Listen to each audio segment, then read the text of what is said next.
श्री गुरु हरगोबिंद साहिब जी का अवतार श्री गुरु अर्जन देव जी के घर माता गंगा जी की पवित्र कोख से वडाली गांव अमृतसर में हुआ। श्री गुरु अर्जन देव जी ने बालक के जन्म के समय इस शब्द का उच्चारण किया। सोरठ महला पंजवा।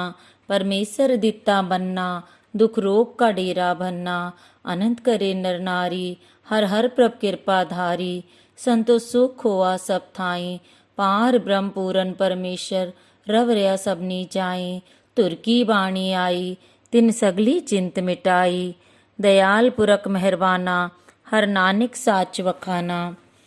श्री गुरु अर्जन देव जी लाहौर जाने से पहले ही गुरु गद्दी श्री गुरु हरगोबिंद साहिब जी को सौंप गए थे, परंतु श्री गुरु अर्जन देव जी की रस्म क्रिया वाले दिन ही आप जी को पगड़ी बंधाई गई और आप गुरु गद्दी को सुशोभित हुए। गुरु घर की मर्यादा के अनुसार आप जी ने सेली टोपी की जगह जीगा कलगी और मीरी पीरी की 2 तलवारें धारण की। जहाँ पर आप जी ने गुरु गद्दी पर सुशोभित होने के बाद अकाल बुग्गे की नींव रखी।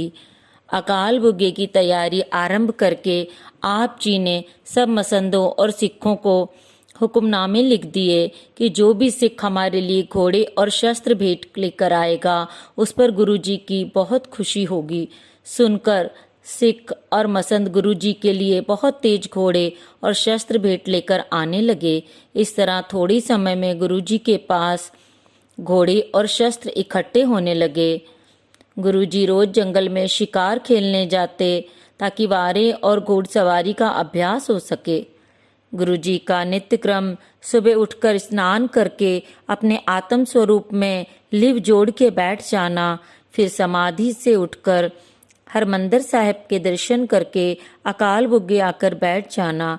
धार्मिक दीवान बुलवाकर कीर्तन होता और दर्शनार्थियों को धर्म उपदेश देते थे।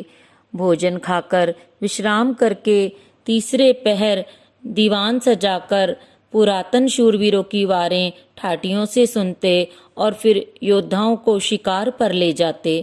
संध्या के समय सोदर के पाठ उपरांत दीवान की समाप्ति करके अपने महल में निवास करते। जहांगीर बादशाह गुरु जी पर बहुत खुश थे। वह आप जी को अपने साथ ही रखना चाहते थे। जब वो आगरे जा रहे थे तो गुरु जी को प्रार्थना करके अपने साथ ही ले गए। एक दिन एक घसियारा गुरु जी के दर्शन करने आया और गलती से बादशाह के तंबू में चला गया और माथा टेक कर कहने लगा, बादशाह मेरे अंतिम समय में सहायता करके मुझे यमदूतों से बचा लेना, आप दीन दुनिया के मालिक हो।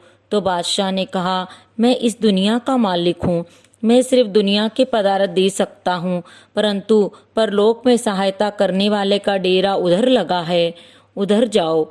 उनकी बात सुनकर घसियारा गुरुजी के तंबू में गया और 1 टका रखकर माथा टेका और कहा, सच्चे पातशाह मेरा जन्म मरण काट दो।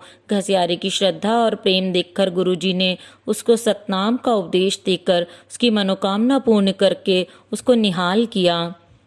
एक दिन चंदू दीवान, जो कि गुरुजी और बादशाह के मेल से खुश नहीं था, बादशाह के बीमार होने पर ज्योतिष से कहलवा दिया कि कोई नाम जपने वाला अगर 40 दिन आपके नाम की माला फेरे ग्वालियर के किले में बैठकर तो एकांत में आप इस कष्ट से दूर हो सकते हैं। इस तरह बादशाह के प्रार्थना करने पर गुरुजी 5 सिखों के साथ चालिया काटने ग्वालियर के किले में प्रवेश कर गए।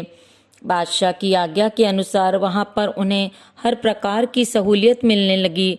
गुरुजी वहां कड़ा प्रसाद और पदार्थ तैयार करवा के उन राजपूत 52 बंदी राजाओं को खिला देते जो बादशाह के हुक्म से इस किले में कैद किए हुए थे, और आप सिखों की कृत कमाई का तैयार किया हुआ भोजन छकते।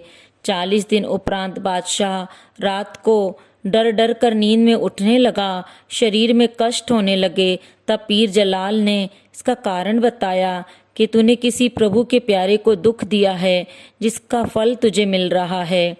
और फिर मियाँ मीर जी ने भी दिल्ली जाकर बादशाह को रोग का ये कारण बताया और चंदू का गुरु अर्जन देव जी को कष्ट देकर शहीद होने की बात बताई। तब मियाँ मीर जी ने बादशाह को समझाया तो उसने गुरुजी को वजीर खां को भेजकर लिवाने के लिए भेजा, परंतु गुरुजी ने किले से बाहर निकलने से इनकार कर दिया। कहा, जब तक 52 राजे जो कैद हैं उन्हें नहीं छोड़ा जाएगा तो हम भी अंदर ही रहेंगे। यह बात सुनकर बादशाह ने कहा, जितने राजे गुरुजी का पलड़ा पकड़कर निकल आए वो छोड़ दिए जाएंगे और बाकी के कैद रहेंगे। यह बात जब गुरुजी को पता चली तो उन्होंने 52 कलियों वाला जामा सिलवा कर पहन लिया और सब राजाओं को एक एक पलड़ा पकड़ाकर सभी को बाहर ले आए। इस परोपकार को धारण कर गुरुजी का नाम बंदी छोड़ प्रसिद्ध हो गया। अब वजीर खां उन्हें दिल्ली लाया। तब जहांगीर ने उनसे माफ़ी मांगी और योग्य भेंट देकर सम्मानित किया।